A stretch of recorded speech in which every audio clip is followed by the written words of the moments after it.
नमस्कार दोस्तों, मैं हूं अनुराग दुबे और स्वागत करता हूं आपका प्रभात कल्प न्यूज में। नजर डालते हैं आज की खास खबर पर।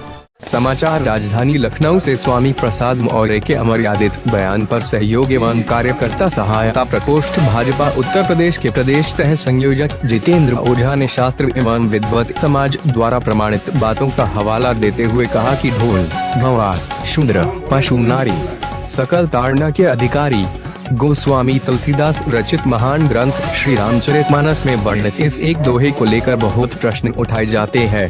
विशेषकर शूद्र एवं नारी शब्द को लेकर वामपंथियों और छद नारीवादियों ने इसे तुलसीदास और मानस के विरुद्ध एक शस्त्र बना रखा है। प्रश्न ये है कि क्या वास्तव में गोस्वामी तुलसीदास जैसा श्रेष्ठ व्यक्ति शूद्रों एवं नारियों के विषय में ऐसा लिख सकता है? आइए इसे समझते हैं। एक कहावत है, अर्थ का अनर्थ, अर्थात किसी चीज को यदि ठीक ढंग से ना समझा जाए तो उसका गलत अर्थ निकल जाता है। ठीक ऐसा ही इस दोहे के साथ हुआ है। किंतु इससे पहले कि हम इसके वास्तविक अर्थ पर आए, हमें पद्य की एक विधा के बारे में जानना आवश्यक है जिसे बहुअर्थी छंद कहते हैं, अर्थात ऐसी चीजें जिसके कई अर्थ हो सकते हैं। जैसे तुलसीदास जी ने मानस में ही कन्नड़ शब्द का उपयोग किया है जिसका अर्थ स्वर्ण भी होता है, गेहूं भी और दतूरा भी, अर्थात इस एक शब्द से उन्होंने 3 अर्थों को साध लिया है। जो श्रेष्ठ रचनाकार होते हैं वे ऐसे ही शब्दों का प्रयोग करते हैं ताकि रचना अनावश्यक बड़ी न बने। हमारे हिंदू धर्म के 2 सबसे बड़े महाकाव्यों रामायण और महाभारत में भी महर्षि वाल्मीकि और महर्षि वेदव्यास द्वारा बहुअर्थी संवाद उपयोग करने का वर्णन है।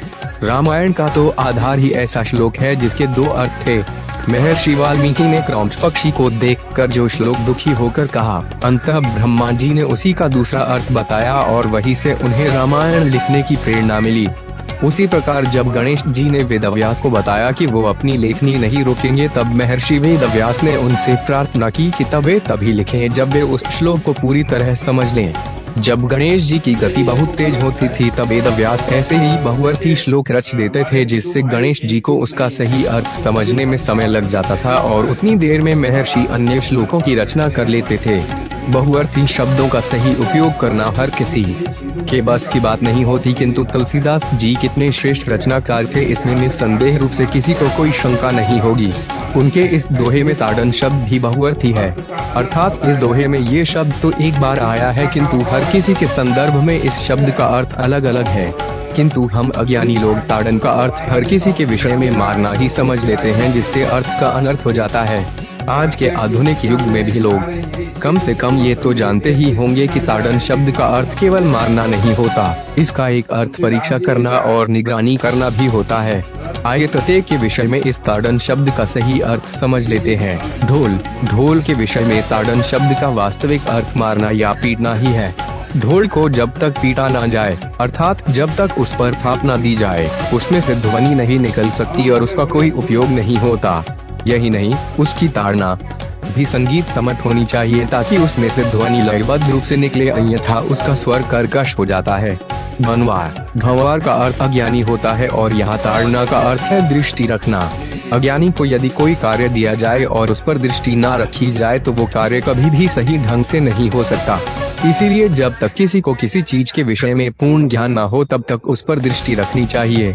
ऐसा ना करने पर भारी हानि होने की संभावना होती है। शूद्र, सबसे अधिक आपत्ति इसी पर होती है, किंतु सर्वप्रथम तो ये समझ लें कि शूद्र जाति नहीं बल्कि वर्ण है। दोनों में बहुत अंतर है किंतु आजकल लोग इन दोनों को एक ही समझ लेते हैं। इस पर एक विस्तृत लेख बाद में धर्म संसार पर प्रकाशित किया जाएगा, किंतु यहाँ पर जो संवाद है वो शूद्र के वेद पाठन के विषय पर है और यहाँ ताड़न का अर्थ मार्गदर्शन है। हिंदू धर्म में ब्राह्मण वर्ण को विद्या, क्षत्रिय वर्ण को आयुध, वैश्य वर्ण को वाणिज्य एवं शूद्र वर्ण को भूमि का अधिकारी माना गया है। यदि कोई शूद्र वेद पाठ कर रहा हो तो वो किसी योग्य ब्राह्मण गुरु के उचित मार्गदर्शन में ही होना चाहिए ताकि उसे सही ज्ञान मिल सके। गुरुवार के सही ताड़न मार्गदर्शन के बिना वो गलत ज्ञान प्राप्त कर सकता है। यहाँ पर ये शूद्र वर्ण के लिए उपयोग किया गया है, किंतु अन्य 2 वर्णों क्षत्रिय एवं वैश्य पर भी ये बात लागू होती है कि उन्हें अपनी शिक्षा योग्य ब्राह्मण गुरु से लेनी चाहिए। यही हिंदू धर्म के गुरु शिष्य परंपरा का वास्तविक मूल है। पशुओं को हिंदू धर्म में बहुत मूल्यवान माना गया है, इसीलिए उन्हें पशुधन कहा जाता है। इनके विषय में ताड़न का अर्थ है देख रेख करना। पशु बुद्धिहीन है किंतु मूल्यवान है, अतः उसे हर समय सही देखरेख की आवश्यकता होती है। जब पशु झुंड में चलते हैं तो एक व्यक्ति सदैव देखभाल के लिए उनके साथ होता है ताकि पशु इधर उधर ना भटक जाएं। उसी प्रकार खेत में हल जोतने वाला बैल केवल कृषक की वाणी मात्र से ये समझ जाता है कि उसे किस दिशा में मुड़ना है। यदि सही ताड़न देखरेख ना की जाए तो पशुधन का ह्रास हो सकता है।